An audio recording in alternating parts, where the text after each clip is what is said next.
Testing. Hey, where am I? Oh, I know where I am. Or I know where I'm not. How's everybody doing?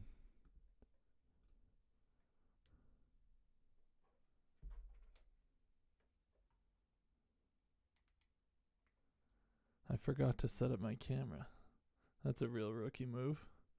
Hi, everybody. Okay, let's see. Where's my camera? Camera, please. Come to me.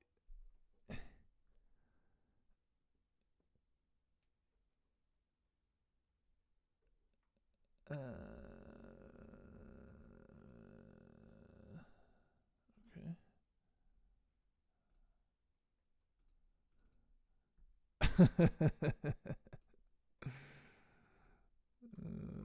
This is embarrassing. Okay, here we go. Here I am. Let's see. Uh-oh. Come on. I know what you're thinking. That it must be what, like a $500, $800 camera that you're using? Well, I guess it is kind of an expensive camera because it's an iPhone. But it's not an expensive camera. It's an expensive phone with a camera on it. Okay. What's going on here? Okay. I even got the stream's not starting yet screen all set up. I was feeling so professional. Okay. Now we're good to go. Everyone can hear me okay? Hi, guys. Hello, chat. I'm going to start saying chat like a real streamer. Yeah, there's nothing I can't do. Hi, everybody. This is, okay, so my plan for today, I had I wanted to transcribe the music when you fall asleep in Donkey Kong Bananza. I definitely would have put it in my jingles video that I just put out if the game was out when I was making that video, because it's so fun. It's a fun little quote of the old Donkey Kong, boo-doo-dwee, boo-dee-boo-doo, you know. But I thought to myself, why spend time transcribing this and analyzing it for nothing without making some content with a capital C? Because, you know, that's not going to be a video. I was thinking maybe I could make it into a short, but I feel like it'd be more fun to live stream it. So, oh, is my mic quiet? Let's see. I'll turn it up a little bit. Testing. That should be okay. Okay, so I have, let's see. I have, oh yeah, what? Okay, and then I thought it's such a small jingle. It's such a small piece of music that usually when I try to stream transcriptions, I like get too distracted by the chat, and then like, you know, I'm doing it for an hour and I only have like 16 bars transcribed and I just give up on the tune. But something this small I can definitely do and get distracted and still finish and walk you through my whole process. I should be looking there, I guess. Hello, everyone. Okay, so this is Sibelius. It is not what I would necessarily recommend, but I'm too used to it at this point to change to anything else. The music notation software landscape has changed a bunch since I was in school and needed one. When first needed one, I still need one, obviously. Use it every day.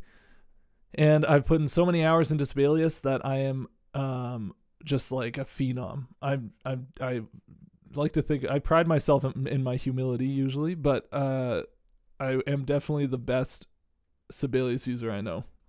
And that's my real skill set. I'm not good at music. I'm good at using Sibelius. The music is incidental.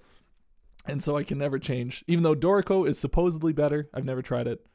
Even though MuseScore is free, so like, you know, hundreds and hundreds of dollars cheaper, and apparently good now.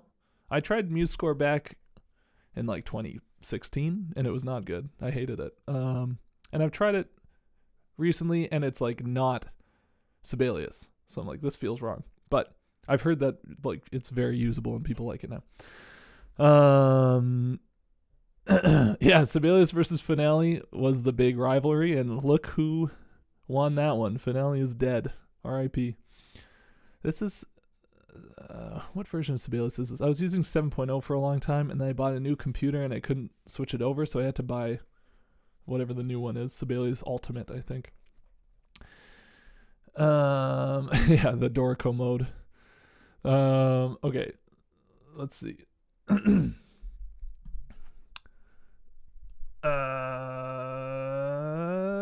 Finale I don't think was ever good. I mean, I'm, you know, a Sibelius fanboy, I guess. But, well, you know, I've never used Finale, so it's so not fair for me to just crap on it. But from what I've seen, it looks bad, or looked bad back in the day. Okay. So oh yeah. So I captured this little bit of footage I could not find online, this jingle.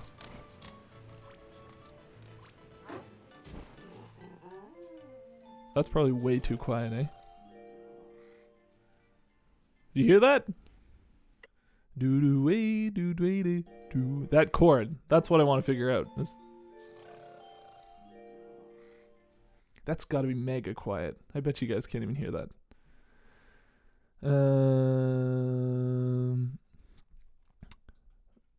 Well. Okay, let me answer some questions already. Finale was awesome. I'll take your word for it. I'll take your fighting words for it. I really want to learn how to transcribe and write music. I'll show you. I'll walk you through my process right now. Thank you very much for all the nice words in the chat. Crapping on something you have no experience with is you're right as an American, but I'm Canadian, so really I'm like in danger of losing my citizenship by doing this. I should be saying sorry to Finale. Bowen, hello. I'm honored to have you in the chat. Let's see if I can crank this music up mega loud. I don't think I can. What am I going to do about that? Because it says loud as it goes in here. You're about to witness my tech wizardry. Here's what I'll do. Okay. We're going to open Logic.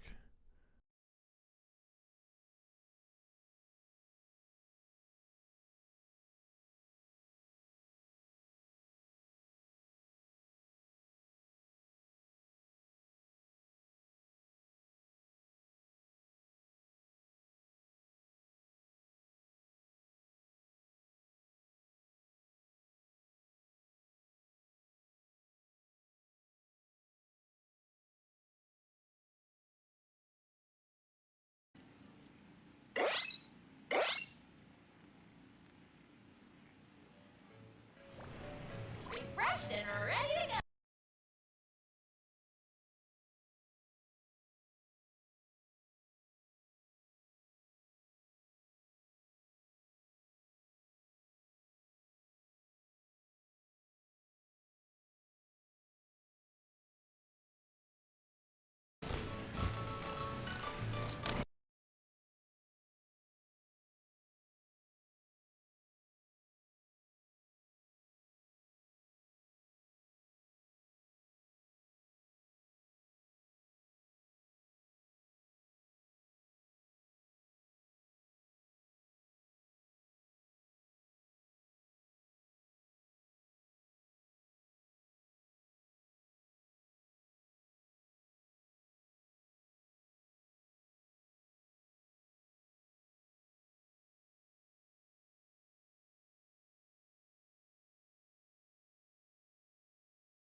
Testing. Am I back? I should be back. Oh, am I back? Am I back? I don't know what the lag is like on the... now it works. Okay. Sorry about that. I did figure out what I'm doing, though. Because now, check this out. Should be able to hear this pretty good.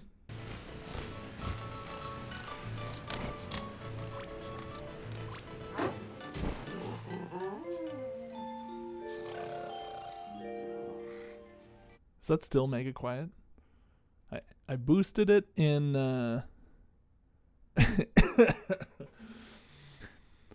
I boosted the important part of music theory and music is having sound. That's kind of integral to the whole process. Integral. You can hear it okay. We can't do the footage. It's too quiet on the footage. But I put the footage into Logic, which stole my microphone, and then I boosted up the volume, and then I exported it as an audio file. Okay, so now we got something going on. Oh, well, I mean, 433, the music is supposed to be the sound of the room. It's not supposed to be silence. It's the composition. You're a participant in the composition. It's just that the musician is not making any noise. So take that. That's the second most important part about music theory. The first one is sound being present, and the second one is pedantry being present. So we got 2 for 2. This is already a successful music theory stream. Okay, so let's see. Sell your soul to Avid Video. If that's what I gotta do, man. All right. We're gonna do boo doo doo. That's the key. I got it in 1. Do do dee boo dee doo doo, like that. Oops, that's not what I want. So I think that's, what it'll be. Let's see.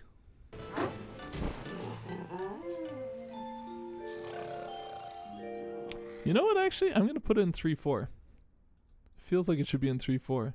Do with a pickup. Do 1, 2, and 3, and 1. That's what I'm hearing. So I'm going to do this. Put that here. Delete this. You see this more in like old classical scores, but when the pickup has not enough beats to fit into the bar to show you that it's a pickup, I like that. Oops. Now always reset your note spacing so it looks nice. Okay. Favorite track in DK Bananza? The music's pretty like ambient, which fits in with the legacy of Donkey Kong music, but that means that it doesn't really stand out that much to me. There's nothing. You know what? I think the freezer level, zebra level, I haven't beaten the game, but so far I was vibing out to that one. I think I haven't really thought about it, to be honest.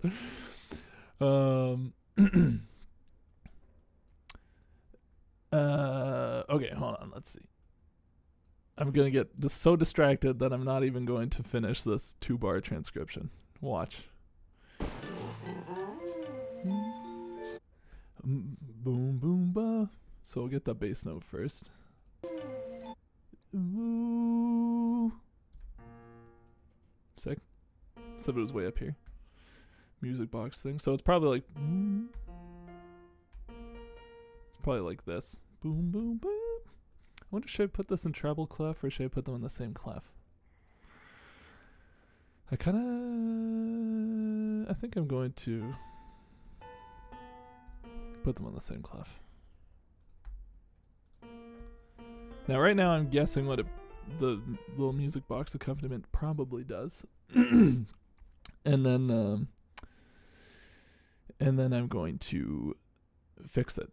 It's easier to fix something that you have down wrong than it is to get the right thing from nothing. So this is my strategy.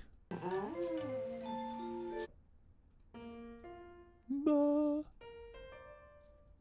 And there's probably this underneath. It hits 2 notes there for sure. Yeah, that sounds right. Bum. There's definitely a B flat in that last chord. And let's see what the bottom note. The bottom note and the top note are the easiest to... I keep looking at myself on the screen. I should be looking at the camera. Or is it weird to look at the camera?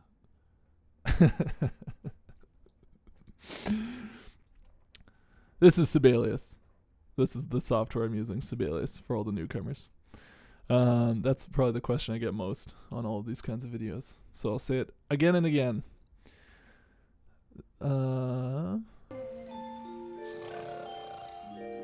Moo. That's got to be an A flat, right? Yeah. Ooh, Uematsu vibes. I should compare and contrast, transcribe some, Final Fantasy sleepy music after. So, this is all right, but we need something else in there. There's something else in between this A flat and this B flat. So let's see if we can hear it.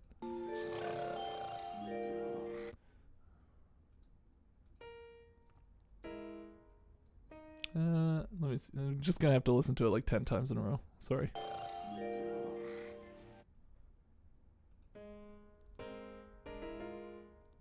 Could be an F. Should we zoom in here?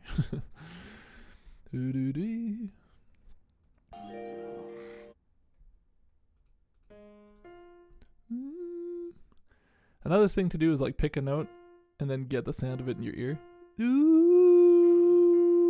And then see if you can hear that note in the actual music. And I can. That was definitely in there. Is there something lower? Is there a C? I don't think so.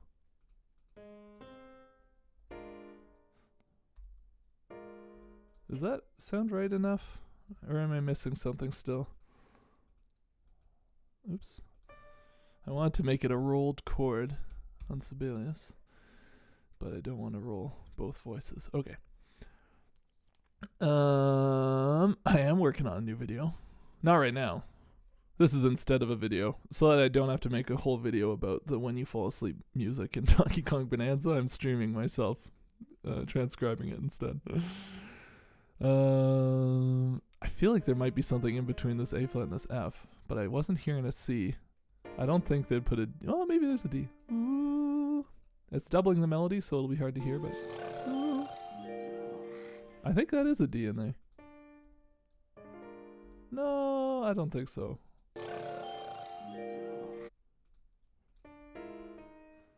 Ooh, is there an E flat? Ooh.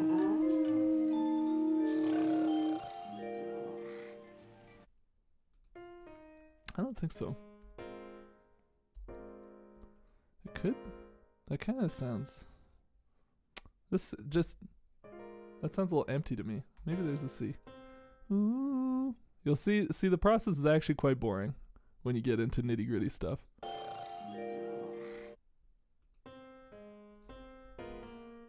feel like I'm hearing a low B flat, but I don't think that's right. Someone in the chat agrees. It might be a low B flat. Yeah, it's guess and check. That's the thing. I don't have perfect pitch where you go like, these are the 5 notes that were in it. No. You guess, was that in it? And then you listen to it, and if it sounds right, then you got it. And if it doesn't sound right, then you didn't get it. Stuff like this that's high up and clustery is really hard to hear, though.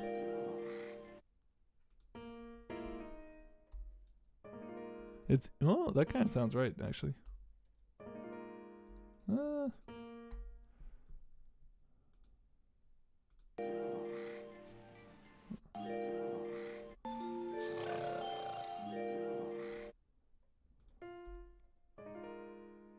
I think that sounds right. Like, that feels the same, right?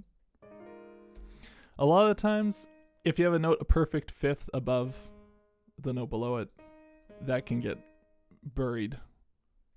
Sometimes you're kind of hearing it when it's not there because it's an overtone of the lower note. Sometimes it is there, but you think it's not because it blends in with the fifth below. So, I used to... On stream, I'm not going to get too bothered by it. I'm going to just say, that sounds close enough to right.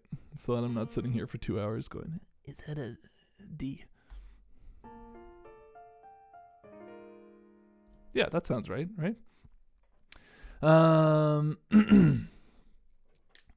Let's see. Okay, so now let's analyze. We're going to put chord symbols on. That's kind of the first step in analysis. So what we have here is a very obvious B flat major 7. If you add these notes all together instead of breaking them up, that's a B flat major 7 chord. Easy peasy. B flat major 7. And then here we have a B flat triad over top of an A flat and E flat. So I'm going to call that B flat over A flat. You could also call it A flat 6 9 sharp 11. No, 3. That's longer, so I'm going to go B flat over A flat. Which is interesting. Okay. Let me check in on the... Oh, okay. So yeah, okay. So the first part of the analysis is that this melody is taken from Donkey Kong Country, right? Like the OG Donkey Kong Country. Let's see. Donkey Kong Country.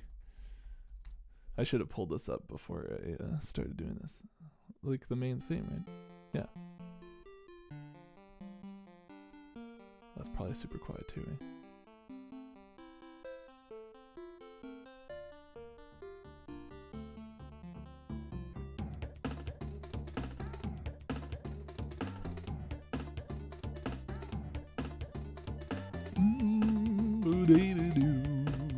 So this is like the main theme of the game.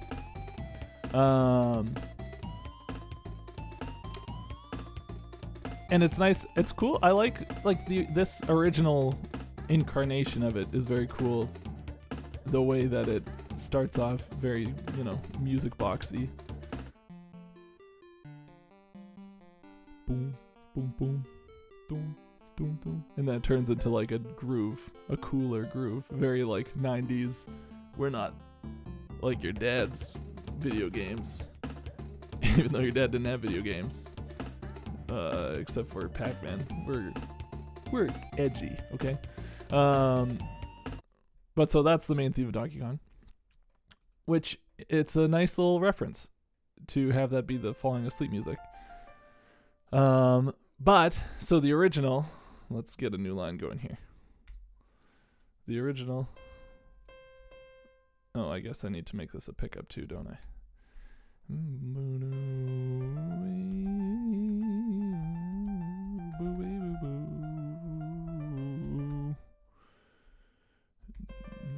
I guess it's not usually in 3 though.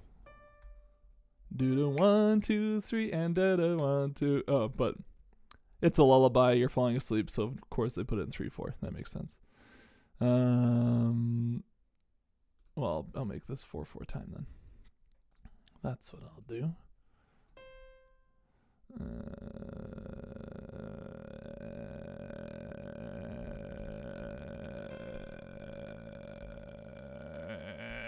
And we'll futz around with Sibelius.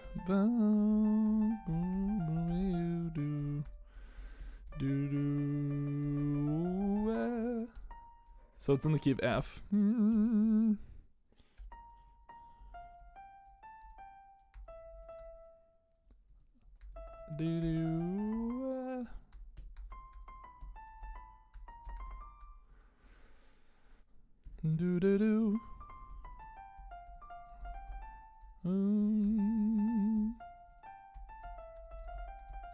Okay, so that's the original.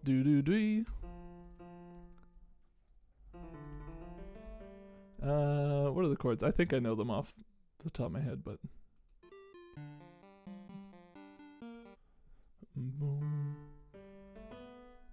so it goes to B flat there. To C. I'm just listening for the bass notes because that'll tell you what the chord is. Hold on. Bum, bum, bum. So it's F again.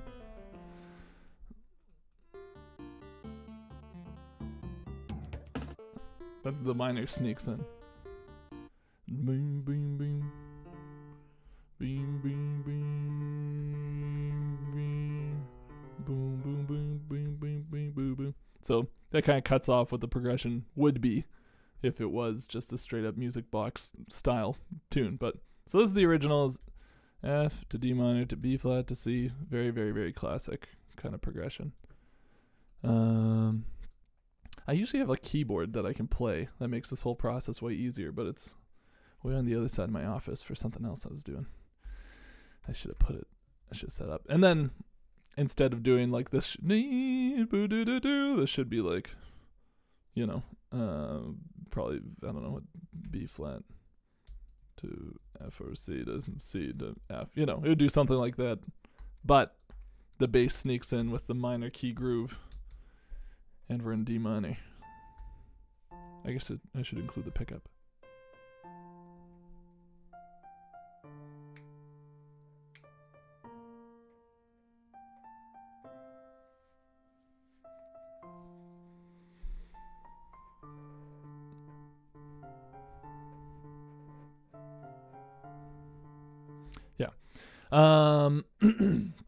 Very nice little sequential melody. A melody that goes in sequence is one that takes an idea and then moves that idea down or up in steps or in intervals, you know. If you do an idea and then move it up a fourth and then another fourth and then, you know, that's also a sequence. But you see that little motif, do, where it just repeats up a whole step. Or not a whole step, up a step in the scale.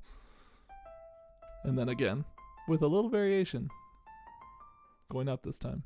And then bring it home. It would be a very nice resolution if our funky 90s edgy bass line wasn't coming in, undercutting the whole thing. But, so what they did for the sleep theme is they took this melody, which is very in the key of F major, unambiguously F major, and they put it over a B flat major chord,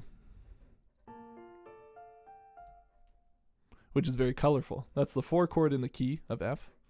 And the 4 chord is kind of the go-to, like, F over A for the 9th part. You're probably right. The bass does this.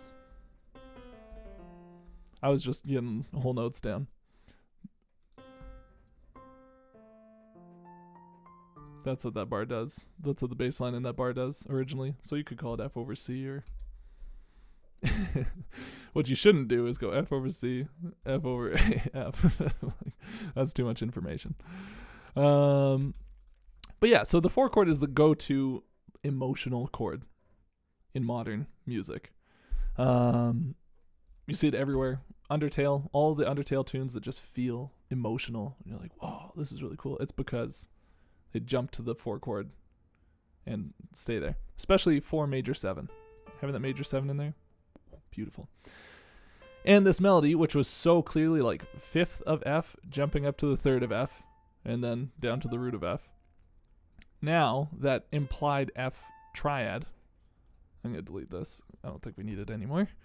That implied F triad is happening over top of a B flat major 7 chord, giving us this really colorful, really pretty B flat major 9. There it is. So the melody is colorful against the harmony. And then that's just one bar. The resolution to the next bar, that really caught my ear and made me think, whoa, I really got to transcribe this. It kind of pulls the rug out from under you, and not in a way like, so most falling asleep themes or, you know, little jingles in general. I talked about this in my jingle video that I just put out a couple weeks ago. A lot of them end on the major 6. So if you're in the key of F, it would have been really easy to do this. I'll do.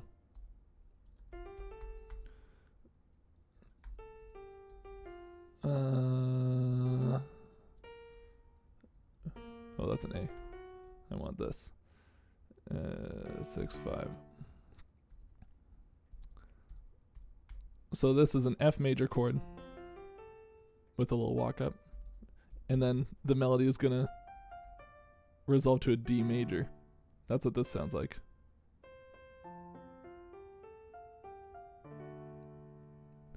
That's a lot more typical of a video game falling asleep jingle. If you're like, oh, you think you're somewhere and you're actually in so much brighter of a place. But this does the opposite. It's like really curious, really like, oh. I like it a lot. It's cool, and it's an interesting chord here too. Like, the melody ends on a D. So I bet you what happened is I bet the composer, had the idea to put the 4 chord under the melody and get this nice, pretty major 9 chord kind of sound, or major 7 chord kind of sound. I'll say there's not a 9th in this bar. It's just implied by the pickup. Excuse me. It makes sense that it reminds you of newer Zelda jingles, because a lot of the music, modern Nintendo music, it has a certain style, It's like the next generation of Nintendo composers is working now, which is cool to see. I like that they're not like just trying to do the same stuff that they did before. They're trying to do something new. That's always what Nintendo has done best. So anyway, but yeah, so I bet you the composer heard, oh, it'd be cool if the bass went down to A flat. That would be a surprise. And the melody is ending on a D. Can't mess with the melody. In general, you're not supposed to mess with the melody, but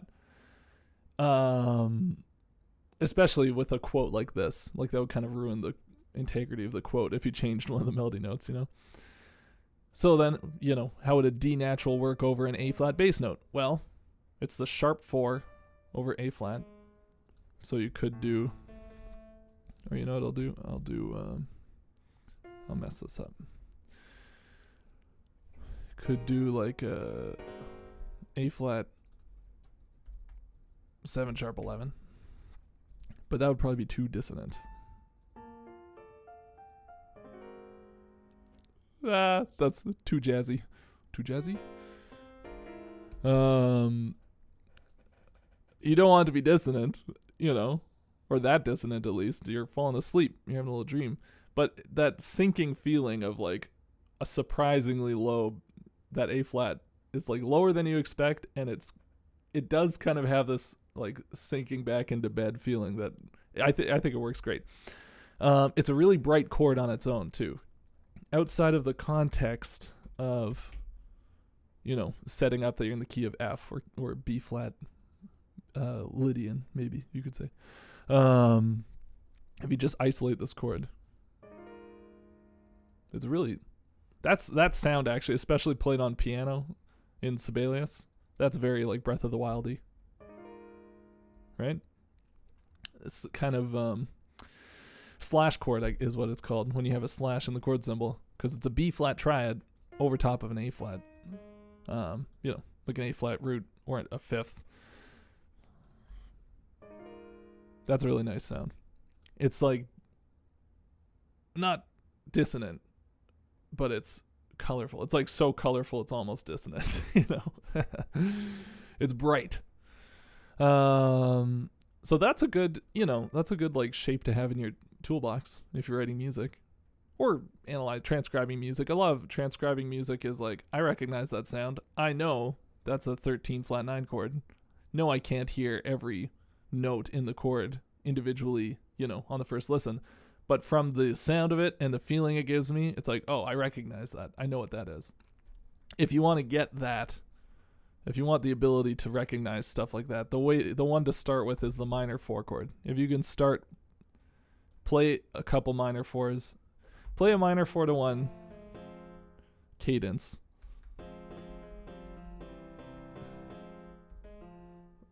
Like this. Beautiful. Or add the 6th in there.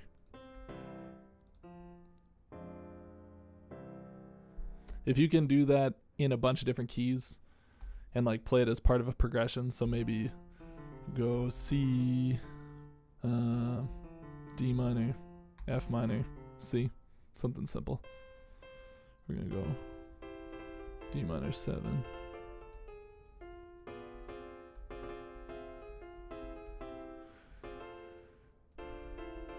We'll do this.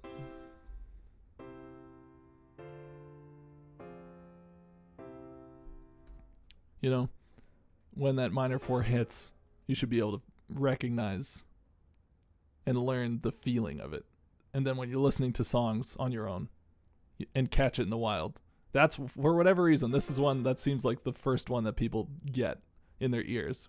It's like, I know that.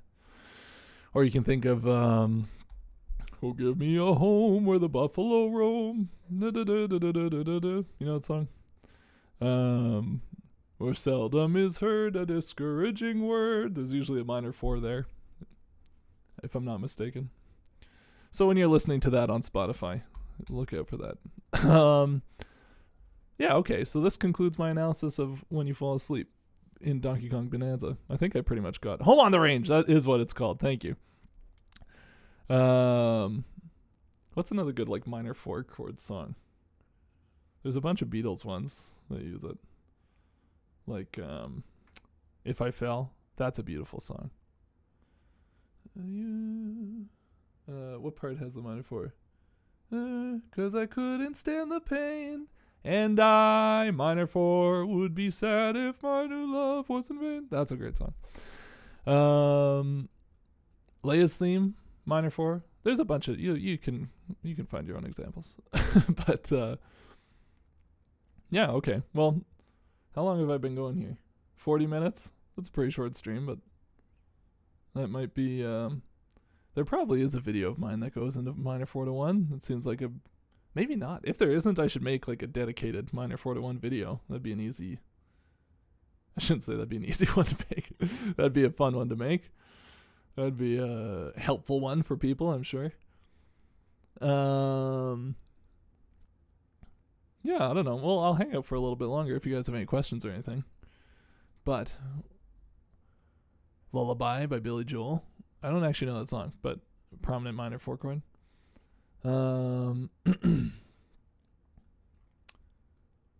Let's see.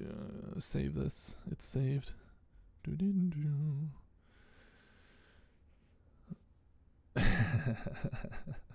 True. You don't want to call your shots too hard and then get embarrassed. Do I have any? I used to have tons of Donkey Kong Country transcriptions, but they're all on my old computer. I don't think I moved them all over. Yeah. I'm trying to think of something thematically appropriate to pull up on screen. Well, oh well.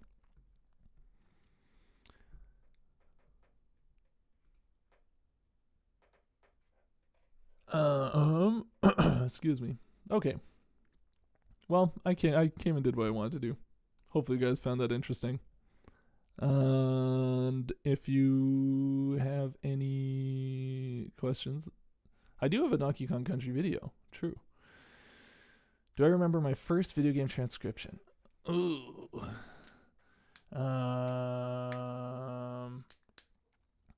No. You know what? Yes. Well, I don't know. I remember as a kid working out how to play Outset Island from Wind Waker on piano.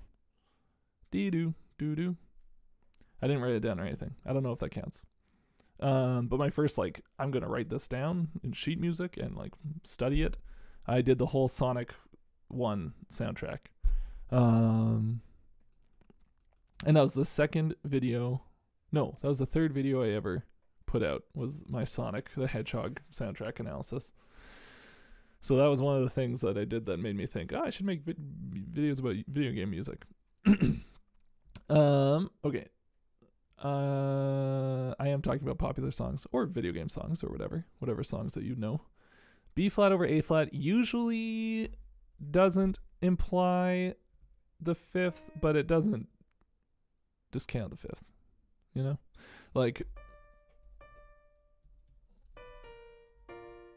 This would be B flat over A flat.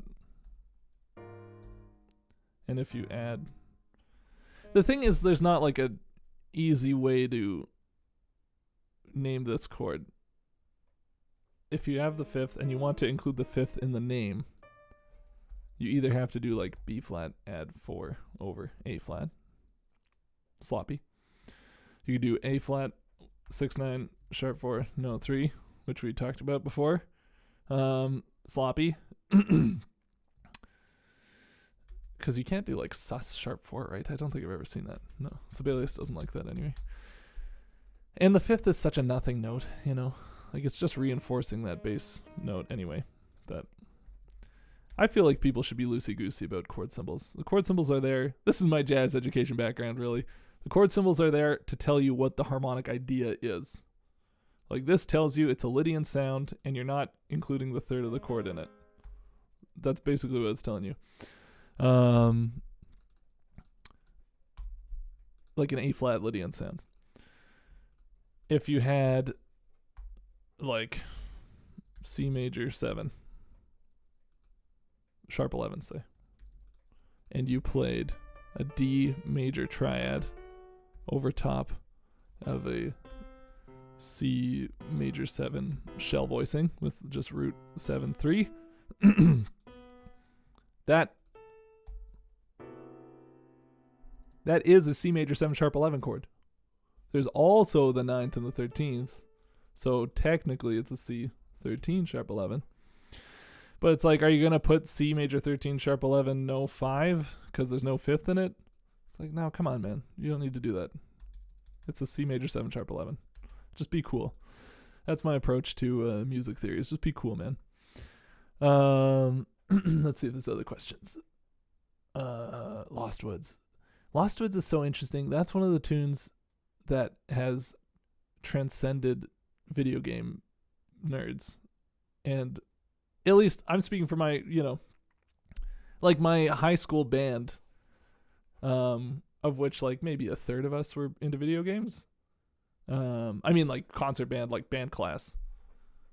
Everybody knew Lost Woods. I remember we were like, kids were saying that we should play the Lost Woods theme and like trying to figure out how to play it on their trombones or whatever. So it's like that one's somehow transcended the video game world. Well, not somehow, because it's so iconic. You could do B flat over A flat 5. Well, not in Sibelius apparently. Okay, well, there's your answer on that one. B flat 11 would have a B flat root note. If you're gonna say like this is a rootless B flat 11 chord. This is the thing. Okay, here's another thing about music theory. I should remember to look at the camera. Here's another thing about music theory is people think it's like very set in stone. There's one way to do things. And I hate it when people go, oh, it's not set in stone, so you can do whatever you want. No, you can't do whatever you want. There's a right way to do it, and the right way to do it is a little bit flexible. You could, I don't know if you've seen this meme where people write happy birthday. I don't know if it'll be too boring if I try and write it out here. It'll take too long. They wrote out happy birthday, but like with all these changing time signatures and like changing key signatures and stuff, and it was all C flats and F flats and stuff. But it was happy birthday. Like if you pressed play on the MIDI, it would play happy birthday. It was correct in that it sounded like happy birthday. But it was just the worst, hardest to read possible version of that. And so what you have to understand about sheet music notation is that it's there to get you to the musical idea. The point of it is to get you to play music. The point of it is not to be accurate. The accuracy is secondary to the readability, I guess. So like, yeah, you could have a piece in 4/4 time and notate it in 7/8 and just have it like crossing the bar line every single bar. But why would you do that? That would be incorrect. And so in the same way, putting B flat over A flat 5, it's not wrong, but it's just not as readable as I'm using an extreme example to make that point, but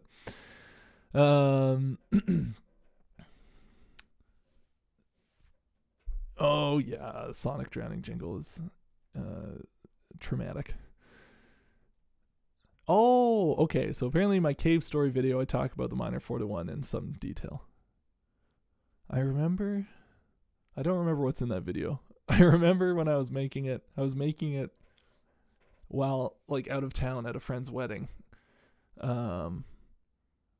Like in the hotel room on a laptop trying to cobble it together. I remember that. Player One and the Mad Cats is a great band name. I don't know if that's your band name or your channel name, but that's a great band name if it is.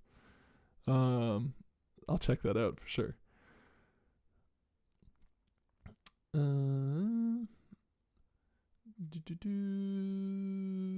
Song of Storms, great tune. Tasty choice. Man, I feel like whenever I put out a video, all the stuff I put in there just exits my brain. I can never remember what's in my old videos. But it's funny to hear people quote them sometimes. Okay, cool. Mario Kart World videos. There's actually going to be a Mario Kart World video coming out very soon. Like before the end of the month is my plan. It's just being edited right now by my video editor. And he's a beast. He's fast. He's so much faster than me. I haven't edited. I used to do all my own editing up until a few years ago. And I felt very weird about handing it off to someone else. And then as soon as I did, I was so relieved. I'm like, oh yeah, this is way better. They're way better at it than me. And I have more time to do the stuff that I'm good at, like this. Okay, next steps. If you want to learn theory in a serious way, this is the thing. Music theory, all music, learning an instrument, it's really, really, really fun. It's like the most fun you can have playing an instrument and listening to music if you've put in a ton of time. It's like playing a sport or something, I assume. If you spent 10,000 hours practicing guitar, there's nothing more fun than playing guitar. But if you're like trying to play and it sounds bad, that's not fun, And it's kind of the same with this sort of stuff, music theory. You have to put in your reps. You have to transcribe a lot of music, I would say. The next step, a lot of it is not that complicated. The stuff that I talk about in my videos, none of it is like crazy advanced jazz theory that is academic. It's all stuff that you would hear in like Beatles tunes and post-Beatles music, pop music. Modern pop music, you won't hear it in because they moved away from harmonically interesting stuff. And it's not that harmony is everything in music, melody is super important, rhythm is important, but it's like rhythm has become the focus of pop music for the last 20 years. To the point, and like commerciality. To the point where, yeah, it's unbelievable what albums were selling in like the 70s. Like Bitches Brew sold like 1 million records or something. What? I cannot imagine that many people being into something that avant-garde nowadays. That just would not happen, right? Or like Yes. Like Yes was super popular and like insanely complex forms and harmonies and like 17-minute long songs, and they sold records. They sold tons of records. Like, what? That would never happen today, right? So there is something to like music is stupid now. I don't want to be old man yells at cloud about it, but that is kind of true. But anyway, my point being, music theory is not that complicated. There's like, if you have the basics under you, all your keys, all your like major, minor, diminished, dominant chords. Then the next step is transcribing lots of tunes, and everything that you transcribe. First of all, you have to pick tunes to transcribe that excite you. Things like this, where you go, whoa, what was that chord? That's the feeling that you want to follow when you're transcribing music. You don't want to just go like, well, everyone likes Lost Woods, so I'll transcribe Lost Woods. If it doesn't speak to you, there's something wrong with you. But if it doesn't speak to you, don't waste your time on it. Follow the stuff that interests you. Figure out what makes it work. So here we know, okay, it's a B flat over A flat chord in the key of F major. So that's weird.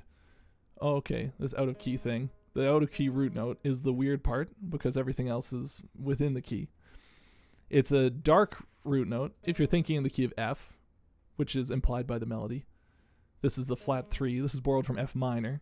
So you're taking in a dark element and putting it into a bright and colorful and pretty song. That's dramatic. But then this dark element is the foundation for a very bright chord. This is like a bright Lydian sounding chord.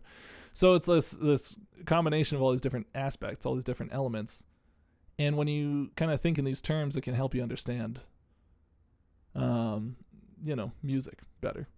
And when you're moving forward, when you're writing your own stuff, you're going to be calling on all these things that you've transcribed, all these little tricks of like, oh, I could put a flat 3 Lydian chord here. You know what I mean? You just have that in your back pocket. Or when you're listening to music, if I ever hear something like this again, I'm going to go, I bet you that's a Lydian chord built off the flat 3. Or some other borrowed minor key note, you know. I feel like I mentioned the Beatles a lot in this stream, but one thing that struck me about that Peter Jackson Beatles documentary that was like 8 hours long, because everyone says the Beatles didn't know music theory. Even the Beatles said they didn't know music theory, and like, oh yeah, we don't read music, we're not, you know. But they fell into the trap that musicians fall into, where they think, oh, I never learned music theory.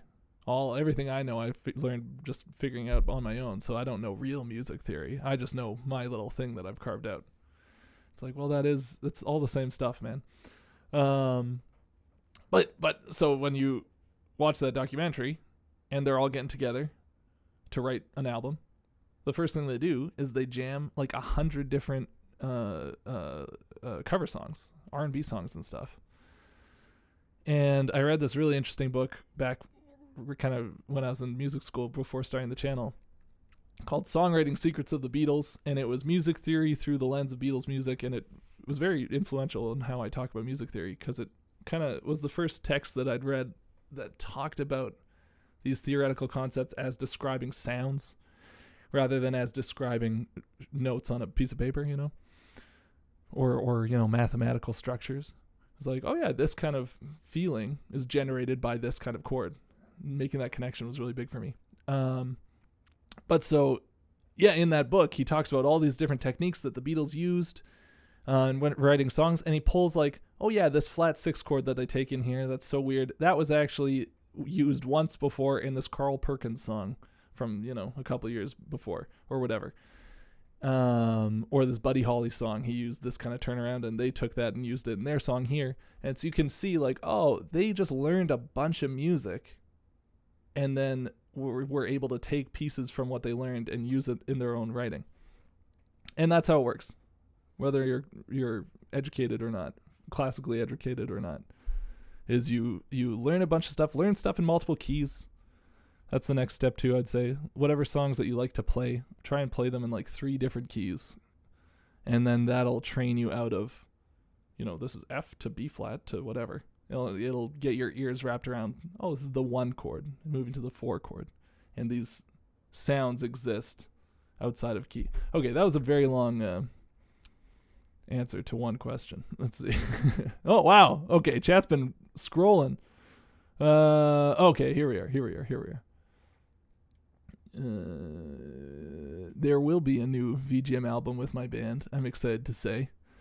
We're getting into the studio a month from today, actually, to record 9 tracks. I'm super excited about it. There's some arrangements that I'm really excited to show off, I guess. And I want to film it too and put some videos up of us playing it, because I feel like it's more fun to listen to the music when you can see the people playing it.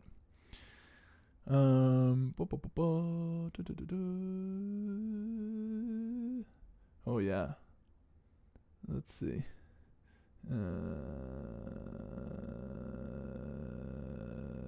Okay, I'm getting lost in the scroll. It's jumping around. Okay.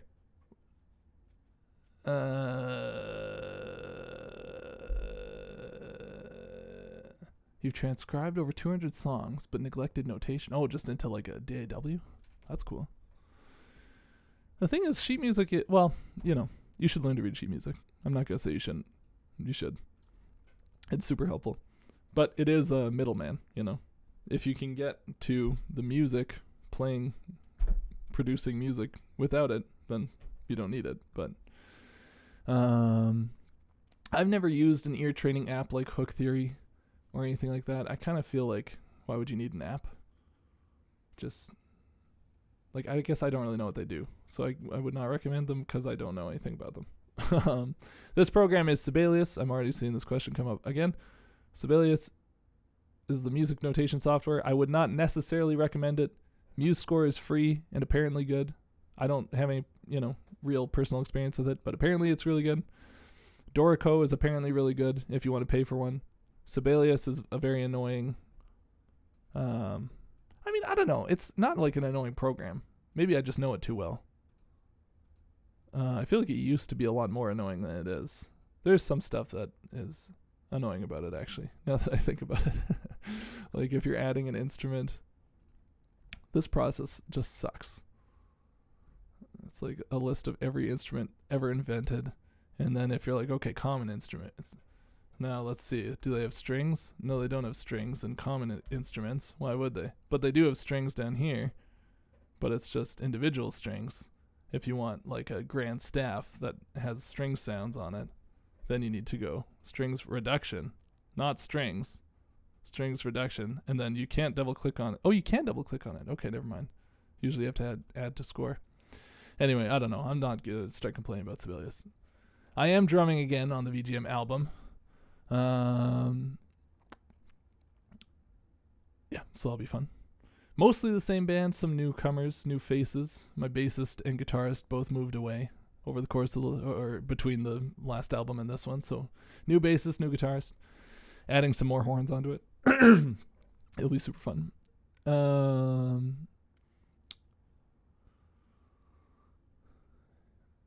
Let's see. Banjo Kazooie. Grant Kirkhope does have he's got a real unique voice, Like it's tough. I think the toughest thing about being a composer would be trying to get something, figure out a style where people go, oh, well, that's got to be Grant Kirkhope, And he just like nailed that.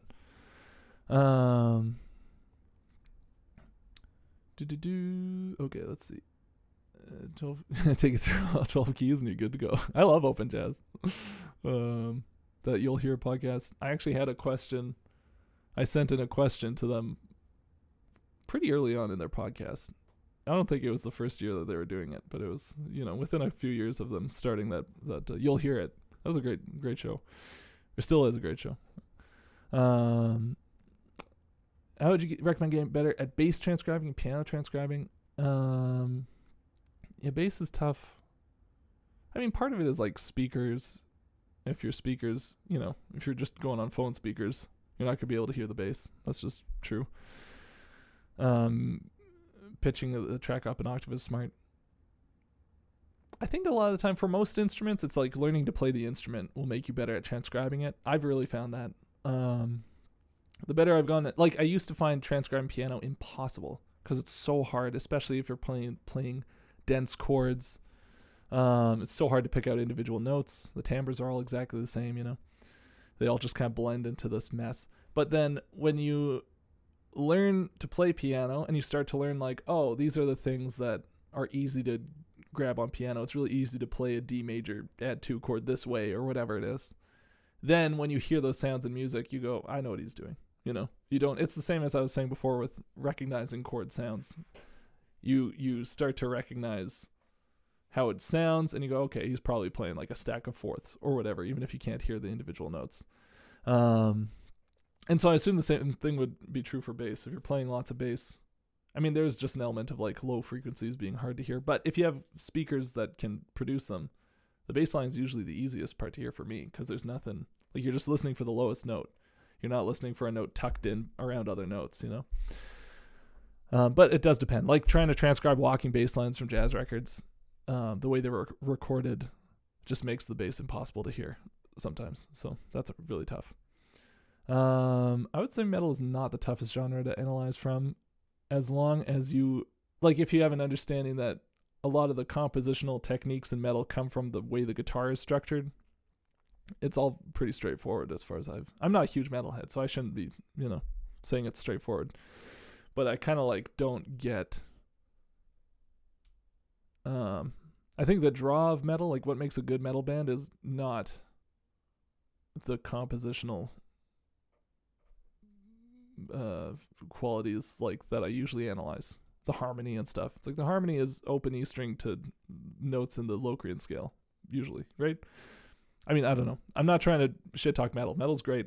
There's a direct through line from classical to metal, where a lot of composers that were great classical composers, if they were born today, would be metal musicians. I truly believe that. I'm not shit talking metal. I used to be super into Lamb of God in high school. I get it. It rocks. At this point in my life, I've never listened to metal. I don't know anything about it. So, but I don't think it would be hard to analyze also. So I guess I am shit talking it a little bit. Okay, let's see. Have I ever heard a vintage story? No, I have not. Minecraft meets Silent Hill. Oh, okay. I do love Silent Hill. I don't like Minecraft, but I do like Silent Hill. How do you melodic analysis? Yes, that's true. Melodic analysis is tough. That's why music theory nerds love chords, because it's really easy to analyze chords, and it's really hard to analyze melodies in a sophisticated way. But the way that I do it is, what I found out after doing this for a while is actually Schenkerian analysis, which I didn't know. But I just kind of naturally went there. If we're going to analyze this melody, what we want to do is break it down, like see what notes we can remove while maintaining the spirit of the melody. So right now we have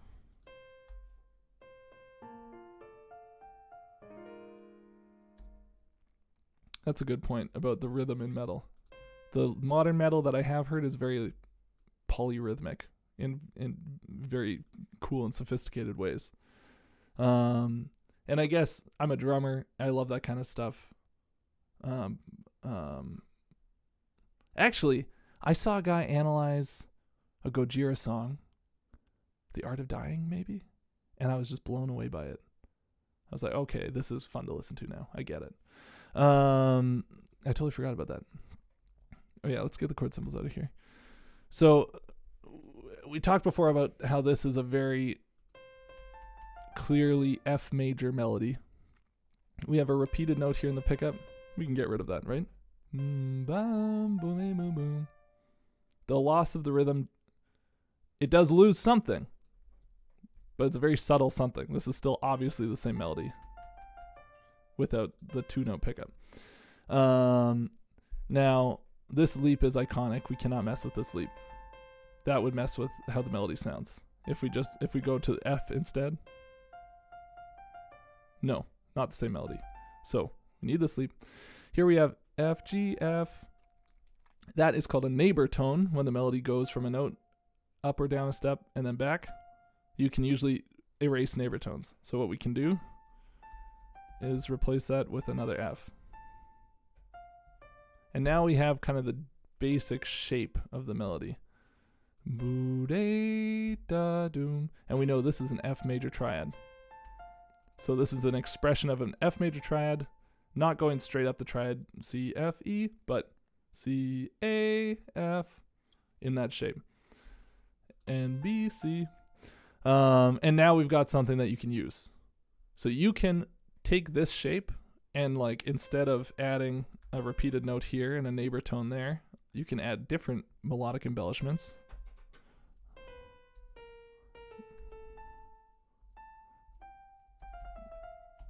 You could do this. So what I did is I doubled this A, but put it down an octave and walked down from the C. And then I took this F, and instead of just doing a neighbor tone, I did a little run-through technique where you start the note above, walk down to the note below, and then do that. That's the Fairy Fountain theme.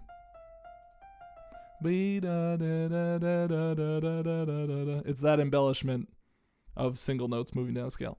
But so now this is like a new melody.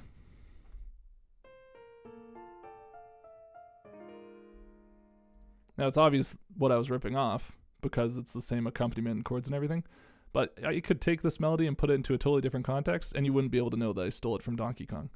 So that's how I think one should analyze melody, is by kind of breaking it down into its skeletal structure and then, you know, analyzing why the embellishments that are added to that structure work or what they do to the melody. If that makes sense. I know that was kind of running through a complicated topic very quickly, but no, that's true. And a lot of metal, the chat comment being that metal is not complicated, but that doesn't mean it's better. It's not better. Complicated does not equal better. And that's true. And a lot of metal and rock in general is just about the I'm trying not to say balls, the rebellious spirit of it, something a little more ethereal than like, oh, I took this Coltrane Giant Steps chord progression and changed, negative harmonized it and blah, blah, blah.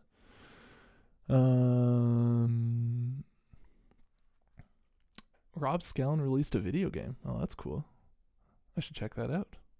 If I was smart, if I wanted to get lots of views on my channel, I would put up a video going, this game sucks, it's all wrong.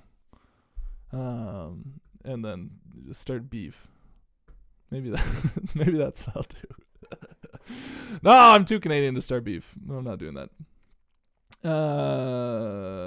B flat over 8, very pretty chord.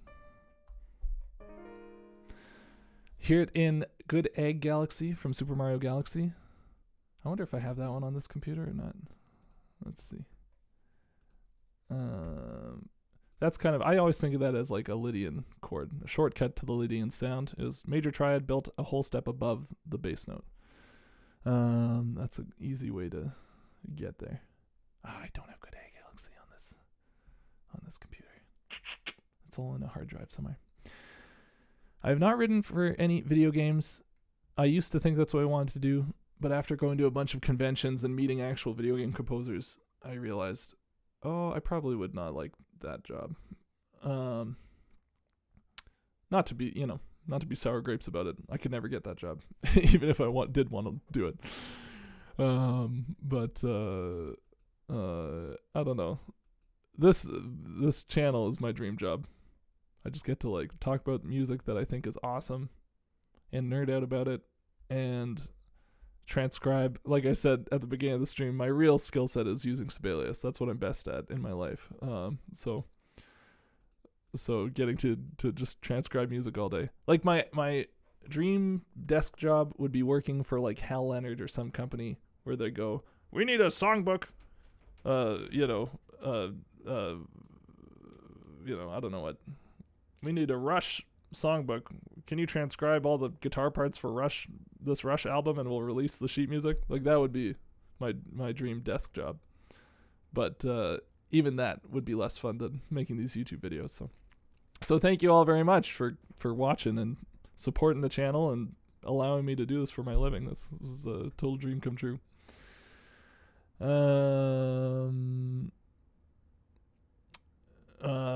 Okay, well, I think I've been going for over an hour now, so I feel okay about stopping. So thanks for joining me. I hope this was enjoyable. I was just thinking maybe I should put the sheet music up somewhere for you guys, but you can just look at it and copy it down. It's 2 bars long.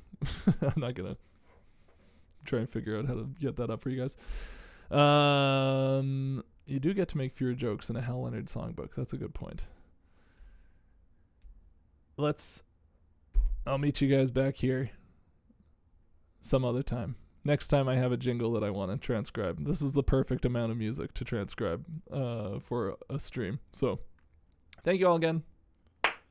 I'll see you in the next one.